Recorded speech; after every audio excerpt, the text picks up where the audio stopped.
오늘 새벽에 우리들에게 주시는 묵상의 말씀은 사도 베드로가 우리들에게 오늘 전해주는 그런 편지입니다. 너희 중 장로들에게 권하노니, 여기서 장로다 하는 것은 이제 교회의 영적 지도자들을 얘기합니다. 영적인 연장자들을 의미합니다. 나는 함께 장로된 자요.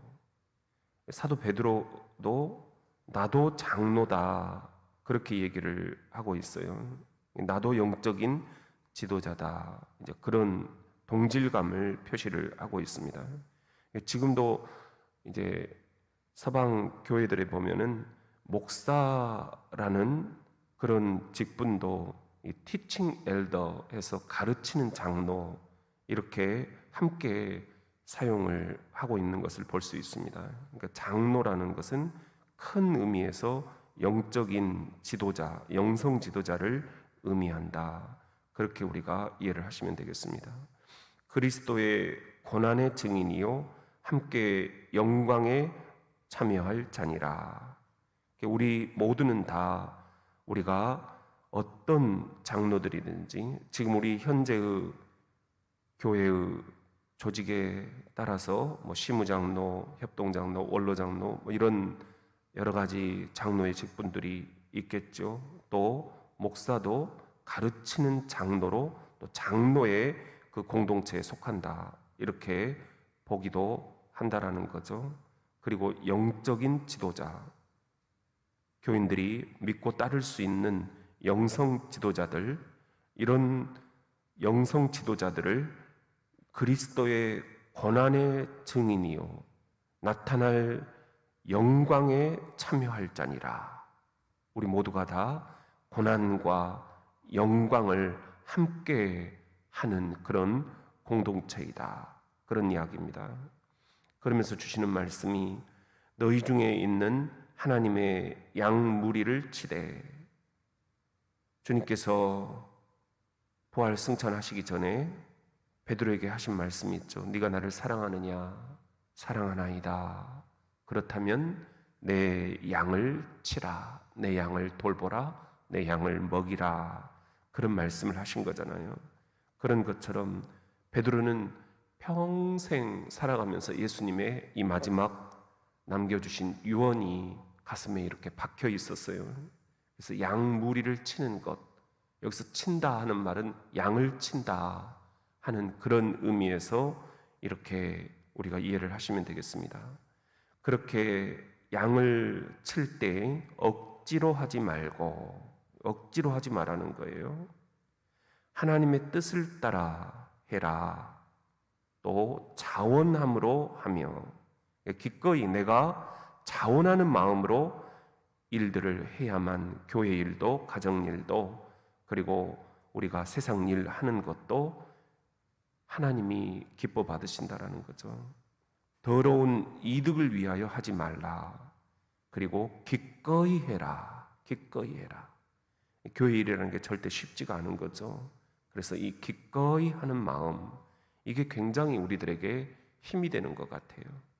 또 맡은 자들에게 주장하는 자세를 하지 말고, 주장하는 자세를 하지 마라.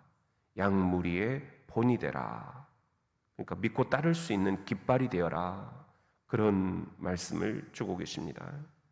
그리하면 목자장이 나타나실 때 우리들의 선한 목자의 리더가 되시는 예수 그리스도가 재림하사 우리 앞에 나타나신다 그러죠.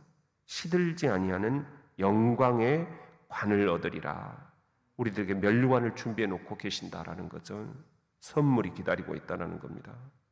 그런 의미에서 젊은 자들에게는 이런 부탁을 하고 있어요. 장로들에게 순종하라. 다 서로 겸손으로 허리를 동이라. 하나님은 교만한 자를 대적하신다. 겸손한 자들에게는 은혜를 주신다. 그리고 6절에 보면은 그러므로 하나님의 능하신 손 아래에서 겸손하라. 하나님께서 우리들에게 능력 주신다라는 거죠. 그 손 아래서 겸손하라. 그러면 때가 되면 너희를 높이시리라. 하나님의 때가 있다는 거죠. 그리고 7절 말씀, 오늘 우리가 붙잡아야 될 생명의 말씀입니다. 너희 염려를 다 주께 맡기라. 이는 그가 너희를 돌보심이라.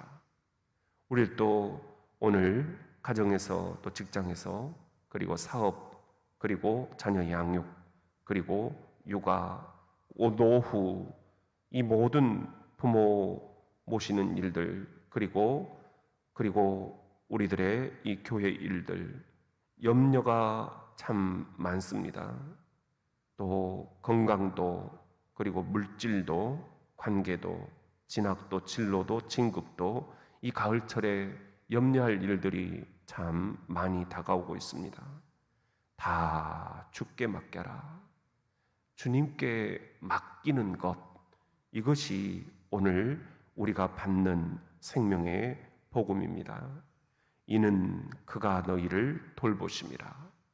주님께서 여러분을 돌보신다라는 거예요. 케어한다라는 말을 하잖아요.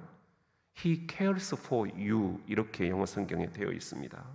여러분들을 돌보신다.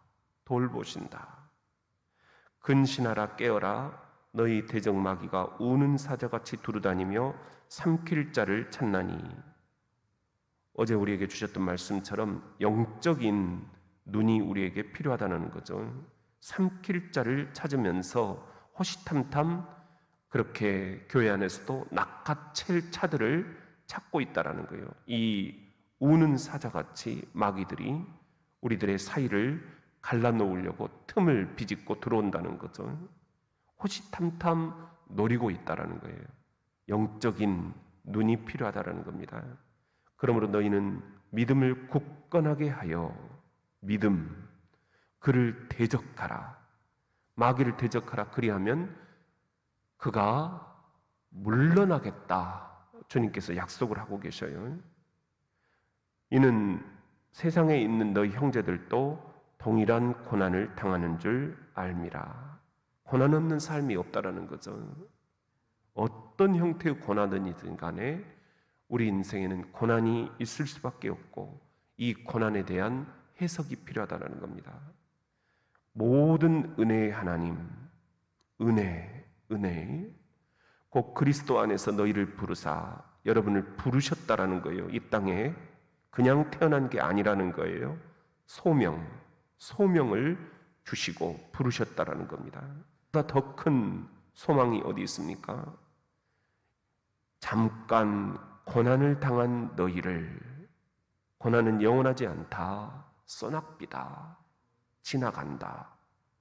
잠깐 고난을 당하는데 그때마다 너희를 친히 온전하게 하시며, 우리가 고난 앞에서 자꾸 무너지잖아요. 부족해지잖아요. 그때마다 초승달이 반달로, 반달이 온달로 온전해지듯이 우리를 빚으신다라는 거예요. 이렇게 성격을 빚으시고 이렇게 우리들의 여러 가지 성품들을 빚으신다라는 거죠. 고난에 유익이 있다라는 겁니다. 굳건하게 하신다. 고난이 없을 때에는 우리가 이런 굳건함들이 결코 온전하지가 않았어요. 그런데 고난을 당하면서 다듬어지는 거죠. 더 굳건해진다. 강하게 하신다. 털을 견고하게 하신다. 여러분이 서 있는 이 인생의 터, 흔들리는 대지, 이 터전을 굳건하게 하신다. 이전보다 더 견고하게 하신다라는 거예요. 그러므로 권능이 하나님의 권능이죠. 세세 무궁토록 그에게 있을지어다. 저와 여러분에게 하나님의 권능이 이 시간 임하는 줄로 믿습니다.